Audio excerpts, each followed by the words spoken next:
Howdy. Looks like we're going to do some dyeing. Here I'm going to show you how my rig is. My favorite dyeing location. I'm going to dye some of this Noil. Nasty smelling Noil purple. And I have a bunch of t-shirts I'm going to dye too at the same time. So the first thing to do, fire up the water. I love hot water when I dye. Wasn't that easy? Yeah, baby. Here we go. I'll put some more water in there. Need to look about my dyeing room. Last time I dyed it was raining. Was that fun? It was pouring. You couldn't hear a thing. There was water everywhere. Leaks. I was dyeing in between the leaks streaming down. You have some red what? We're going to have some red dye on standby in case I want it brighter. And I'm going to have some black on standby. And I'm going to have the... Yeah, okay, you got that. Okay, let's let that heat up. Cut! Heat up. I'm going to go get... Well, the first thing I do is the instructions always tell you to wet your fabric ahead of time before you dye, because when you stick it in a concentrated dye bath, it strikes the fabric really fast and gives you uneven dyeing. That's particularly true MX dye, but we're using iDye, hot water dye, or acid dyes. It doesn't make that much difference, but guess what? I'm going to do it right!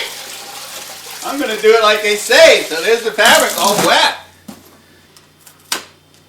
So I got about that much fabric. I want it really purple. I'm going to add 2 of them. Always given, weighed, measured amount. It's really nice to dye with these little packets because it's like little slugs of pre-weighed dye. So the water's not quite hot enough. How much does it weigh? I know, got to read the package. Oh, come look, it's dissolving. That's so cool. See, it's a mixed color, you could tell. Look, there's the blue, there's the red, and then we have the purple. So we could change that formula. If we're dyeing and we don't like the color of the fabric, we could change it midstream by just adding more color. Very cool. There we go, that's our dye bath. You want to know what temperature it is? Probably not very high. I use a crude thermometer like this because it doesn't really matter, but we're up there, 140, we're ready to go. We could have been in there 20 degrees ago. Okay, I'm gonna dye 2 t-shirts too. One really light and one I'm gonna leave in there super dark. You know, if I got a dye bath going, might as well dye other things. Here we go, look. I didn't bother wetting these before putting them in because they're so dang small. How do I know really what color that's going to be? Let me show you a trick. This is exciting. Really exciting. Okay, and then you squeeze it really hard and you see how light it gets? Yeah, that's hardly tinted. I love it. The most important thing is it's level, it's even. There it is. It'll be really light. Okay. What if you don't want it so light? You put it back in the drink. Okay. I didn't put any salt in there because if I did, a lot of dye would rush onto the fabric. But it's just dyeing so strong anyway. You have so much dye in there. Here we go. Let's dye the Noil. Is this for stick under food? Yeah. So they wanted a purple. See how we get. If we need it darker, we'll put salt in there. And if we need to change the color, add different dyes, different colors, like a red or blue. Complementary. And this is the fun part. Yeehaw. Yeah, we got purple. you want to use fabric that's prepared for printing and dyeing, meaning it's scoured. It doesn't have a lot of agents on it. Sizing, water repellent, softeners, you name it. If they're on there, they're going to interfere in the dyeing. So part of the dyeing process is preparing the fabric, or buying fabric that is prepared. Action! So here we are. It's getting darker. We've got about 160 degrees. I'm going to add salt.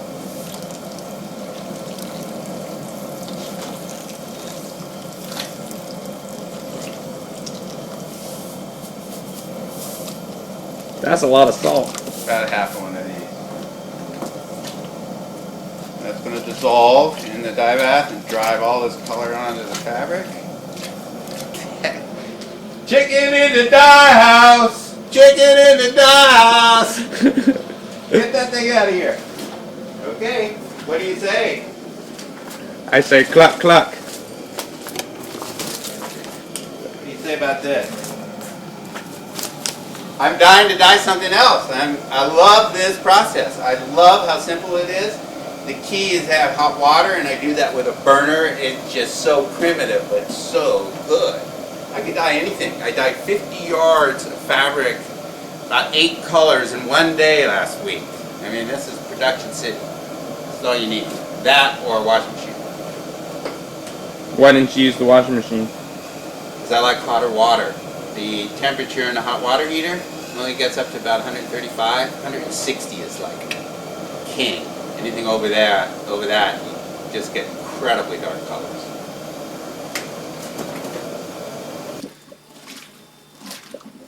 Okay, so there's the dye bath. I'll come back later and harvest the material in a second. Let it soak for a while.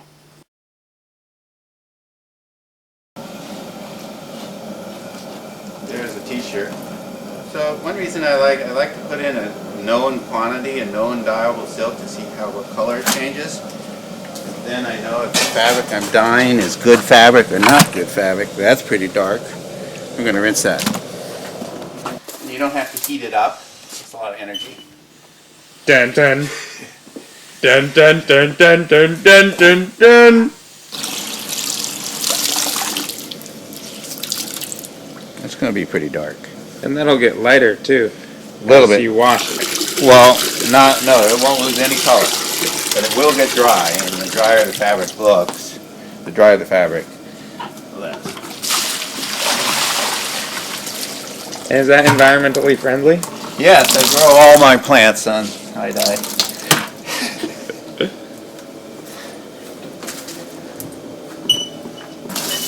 No, all my ornamentals. I would not put that on vegetables. Just keep things separate. But yes, environmentally friendly. Let's see how the shirt turned out. You know, nice color, but it's also really even. That's why iDye is so cool. It just comes out perfectly. Awesome.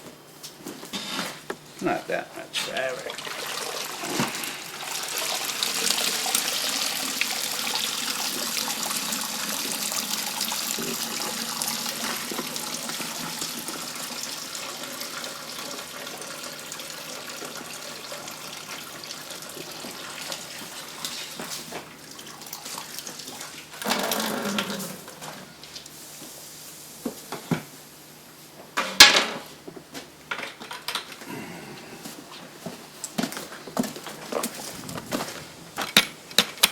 Is this something that can be done in one's own kitchen? Oh, good question. One's own washing machine is the best. It's all self-contained, it empties, it fills, it has hot water. Turn off your hot water heater. The miracle is really in the hot water. And will that not leave dye in your washing machine? No, not at all. Comes right out, no problem, don't even know it's there. Actually, it'll be cleaner. Because it's just dye, it's not fill. It's not what? So this should bleed for a while, and then we're going to make the Fixative bath. The water's running clear. Look at this. Here are the socks you put in.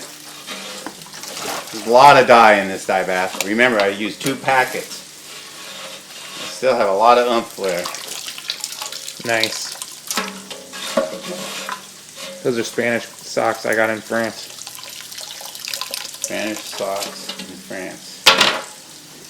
And now they're in America. And now they're in America getting dyed to be reborn in a new color, in a new life, in a new place. The land of freedom. The land of freedom and color. Dun dun.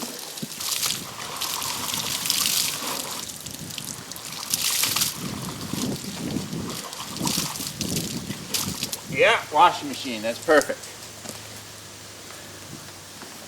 That's actually, a washing machine is a little dye plant. You know, even water level, even temperature, even time, even cycle. So there you go. Okay, here we go. End of the process. It's been only about half an hour. I use a fixative, so you could see how there's the water is still bleeding. It will do that as long as you have to wash it in hot water. Or what I do is simply rinse in cool water and then put it in a hot bath. You can do this in your washing machine with a little fixative in it. And the You have to run the washing machine twice, obviously. Yeah. No, you just want to run it once, like that's a soap, and then a rinse, warm rinse. And so you can see I didn't put very much in, and that will stop the bleeding on the fabric when you wash it. So here it is. Here's the fabric. Nice and purple, stinky like oil always is. Smells like a barnyard. And there she goes in the drink. And I will stir that down. I feel like I'm on a cooking show here. It's a lot like cooking, in fact, you know? And you kind of monitor the ingredients as you go. Notice, look how clean the water is. There should be water flooding out of there, but it's not because of the fixative. It's a miracle. I'm telling you.